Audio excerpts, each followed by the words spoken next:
Good morning and welcome to Fort Seller Elementary School. This is your principal, Mr. Lin, and I hope that you had a wonderful Tuesday yesterday. Today is Wednesday, December 15th, 2021, and it is a day 4. Now, before we kick off this wonderful day, I want to invite you, as I always do, to participate in the Mindful Minute. The Mindful Minute is a good way to arrive in the here and the now, to simply breathe. And breathing is something we do automatically, right? I mean, we don't even have to think about it. And our body just breathes and does that for us. And I want us to really think about why we pay attention to breathing. Why are we so grateful to be able to breathe? Because all you have to do is think about not breathing and what would happen to your body if you didn't breathe. So each breath is just truly amazing.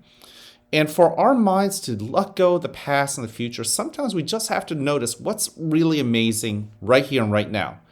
You don't have to look any further than your breath. Okay, so let's go ahead first. Before we get to our breathing, let's notice what else there is in our present moment. And as I look around, there are plenty of things in my office. I kind of do have to clean it a little too, but I'll get there. But I guess at this point, there's something there's plenty of things to catch my eyes, and now my eyes have focused on one thing. And I want you to look around your environment and focus in on one thing as well with your eyes. Study it, look at it, identify the size of the thing that you're looking at, figure out its purpose, the colors, the shades of colors, the shadows, things like that, right? And truly just recognize you exist at this moment with that thing in your room. Take a breath in with your nose and out. You know, there are scents out there, and when you pick them up with your sense of smell, my question to you is, what does it make you think of, right? I've talked about this before. Maybe you missed it in one of our previous morning announcements. But, the smell of butter cookies and sugar cookies reminds me of my mom, right? I don't actually have to be in the household I grew up in. But when I smell it, it takes me back to being a kid, shoveling snow and being really cold and running back inside and smelling that cookie, the wafting of that cookie hitting my nose. And I've got great feelings just thinking about it right now, telling you about it. So what are those smells out there that you're noticing in your environment right now? Right now, I'm not smelling any cookies, but what are you smelling? What does them remind you of? And finally, with your skin, what do you feel with your skin, with your sense of touch? Do you feel your clothing? Recognize that you exist with your clothing. Do you feel the air? That's something that exists with you. And of course, and I almost forgot this, your ears. Just listen. What do you hear? Isn't it amazing that these sounds exist? And sometimes we just don't even pay attention to them. And then when we finally do pay attention to them, you're like, oh yeah, that clock is ticking. That sound's been there all along, but I didn't notice it until I started paying attention. All right, let's go ahead and move to our breathing, okay? Just get your body settled in your chair. Notice how that chair is holding you up. Notice the weight of your body pushing down. And let's take that first breath in through our nose. And breathe out. Allow your shoulders to relax as you do so. Breathe in again. Feel the coolness of that air flowing in through your nose, filling your belly like it's a big balloon. And pause right before you begin to exhale and breathe out. Notice how that air is warm now. And if you're using the smelling of the flower and the flickering of the candle, blow so gently that pretend candle simply flickers, nice and slow. Breathe in. And breathe out. And as you get into the rhythm of breathing, keep paying attention to it, but also figure out what feelings you've brought to school today. Breathe in. And breathe out. Maybe you are excited about something. So excitement is a feeling. Maybe something made you sad today, this morning. Breathe in. And just notice you're sad. That's okay. Breathe out. Maybe someone made you really happy today. Someone was compassionate and kind to you. And so you're grateful. Breathe in. So you're feeling thankful. That's a feeling. Or just simply happy. Breathe out. And those feelings are all real. I want you to actually just simply identify those feelings. Breathe in. And even the feelings that are not pleasant, like sadness, let those feelings be heard, let them in, and allow yourself to just recognize you're sad. And that's okay. Breathe in. Don't get too caught up in why you're sad. That will only stress you out. Just simply notice you're sad. And of course, there are feelings that are pleasant, like happiness or feeling thankful and gratitude. Breathe in. Notice what you're grateful for. Notice your happiness. Now, in a moment, you'll hear a bell or a chime. Listen to it as it gets quieter and quieter. And when you can't hear it anymore, you may then open your eyes and awaken to the world that is around you.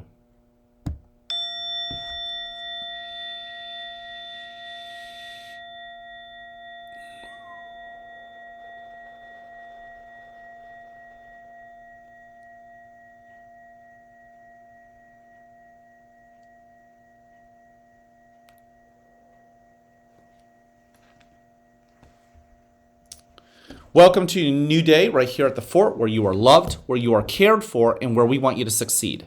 Now, whether you have a great day or not, that's ultimately your choice. So choose wisely, work at it, and enjoy the rewards. At this moment, please stand and face the flag for the Pledge of Allegiance.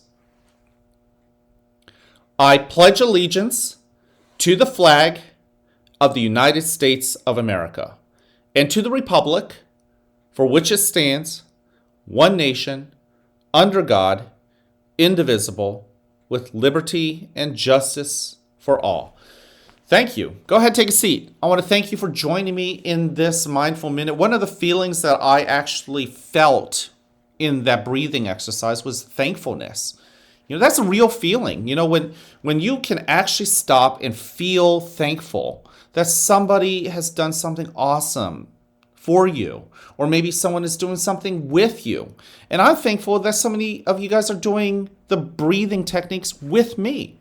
Thank you. I'm talking to you. Those of you guys who are joining me, I am thankful. That's a feeling I have. And it's good to recognize those feelings.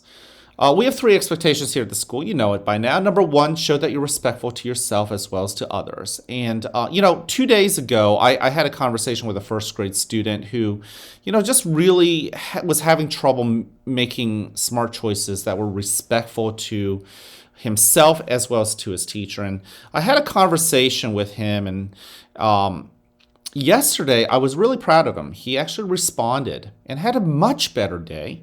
And when we spoke at the end of yesterday, it wasn't just that I was proud of him for being respectful to his teacher, and he was, but he and I talked about how he would feel at the end of the day when he thought about how respectful he was. Would he be proud of himself? And he said yes, because guess what? Being respectful to others gives you a chance to be respectful to yourself. That's amazing. Also show that you're responsible. You want to be responsible with yourself. You want to be responsible with your hands and the words that come out of your mouth. Everybody has a story in this school today. And you're going to be a character in somebody's story. Probably not just one person's story. You're going to be a character in a lot of people's stories. And I want you to choose. Are you going to be a hero in that story, or are you going to be a villain? And if you choose to be a hero, which I think every single one of you guys wants to do, guess what? Make smart choices. Make kind and compassionate choices. Your hands are going to be helpful. You're going to control them. Your feet are going to be helpful. You're going to control them. You're going to control the words that come out of your mouth and only allow helpful words to come out. That's all you got to do. And finally, show that you are ready to learn. Learning is not easy. I saw a second grader, actually a couple second graders yesterday.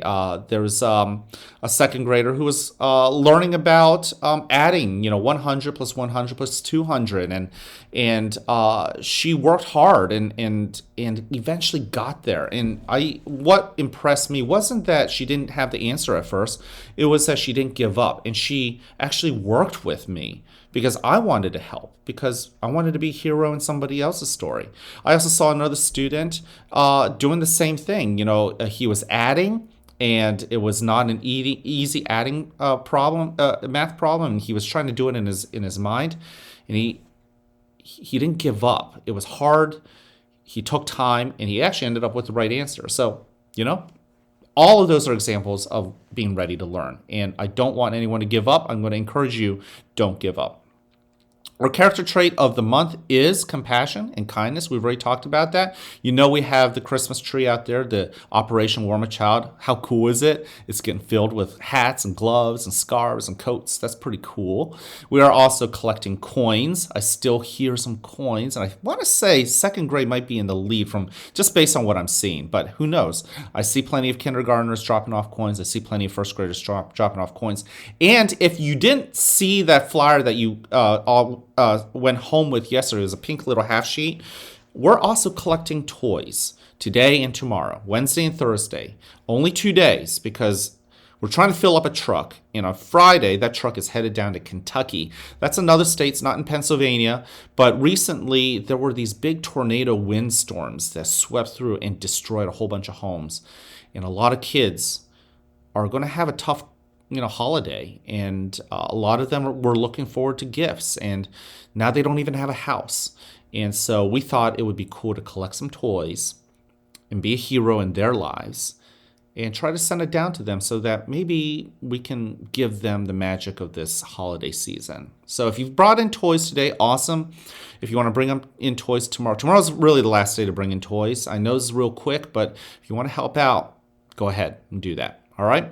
And last but not least, I love you just the way you are. Find somebody, find a teacher, a classmate, and tell them you love them just the way they are too. We need to keep spreading that message. And I know you guys are really good at it. Can't wait to see you guys around. Have an amazing Wednesday.